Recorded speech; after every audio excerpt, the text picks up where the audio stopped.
One. Is it safe to come out yet? Can I come out? Hi everyone, it's Wednesday again. So the topic will be, is it safe to come out now and what should we do? I want to apologize, last week I didn't post. I tried to keep this as apolitical as possible, and I can tell you from a personal standpoint, I was extremely sad last week and I really just could not bring myself to post for you guys. But this week, let's talk about coming out. So the question becomes, when can we start coming out? When can we start doing things with other people? And I would pose the question is, should we really have ever stopped? So I think that as we've discussed, we have slowed the spread of the virus. I believe we need to review the reason that we did this. And it wasn't so that people wouldn't get sick, because the presumption was that a lot of people are going to get sick.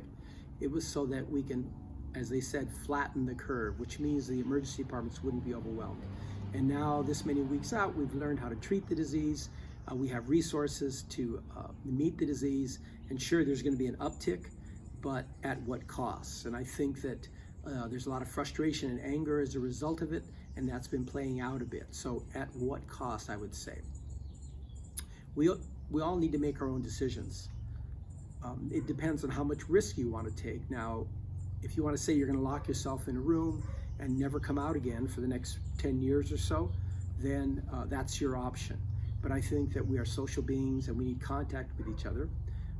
If you have an 85-year-old relative, do you just lock them up and look at them through the window for the next 2 to 3 years? Or do you start introducing yourself to them and hugging them and doing the things that we've all been doing for a long period of time? Understanding that even in the past, there was a risk that these at-risk, high morbidity populations could get something from us. They can get the common cold. They can get influenza. They can get the chicken pox from little kids. They can get a lot of different things. So that always has been a high-risk population. So to help you make some of your decisions, let's look what the risk is to each of us. So it's well established that if you're over 65, that you are at a greater risk.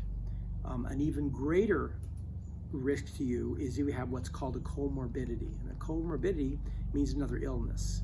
So it's an illness that usually affects your immune system. Something affecting your lungs.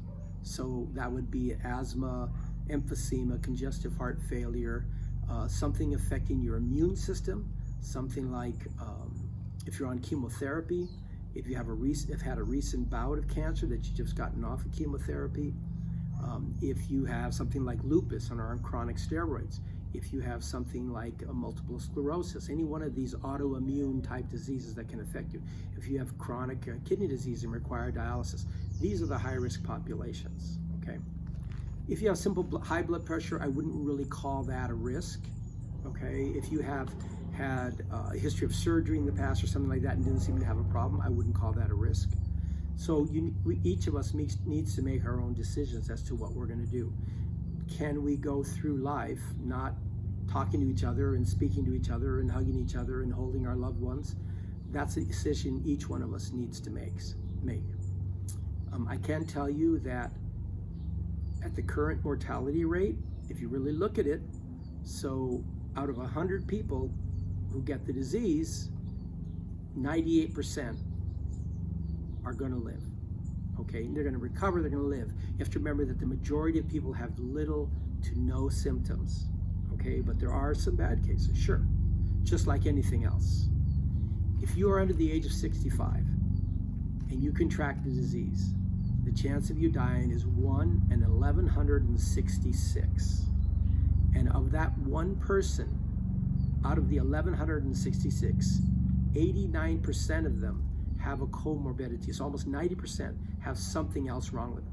So it looks like the people under 65 are pretty much a carte blanche here and will recover no matter what level of disease they get. Now that's not to say that there isn't that isolated event out there. And those of you that gamble, so once again, we're talking and playing the odds here. Those of you that gamble will understand that those are pretty good odds. So you might take your risk, okay? Personally, I have elected to do that. I have a family that lives in New York and they've come out to visit, and we elected to essentially not quarantine them. And 13 days out, we're still doing okay. So I would say that it's an individual decision each of us needs to make. It is a personal decision. It depends on how much risk you're willing to take. I will tell you that the risk really is not death. The risk is getting, at worst, an extremely bad flu, and at best, a few sniffles and a slight fever. So once again, each of us needs to make that decision. I'm wishing you all the best of health and all the best in your spiritual world and your emotional world. These are very trying times. And I think that we have discovered that there is something worse than COVID. So let's keep our heads up. Let's try and move forward. And let's make the changes we need to make to change. Let's open up and get the economy going. And let's try and enjoy life. Remember, you only die once, but you have a chance to live every day. In San Diego, God bless and goodbye.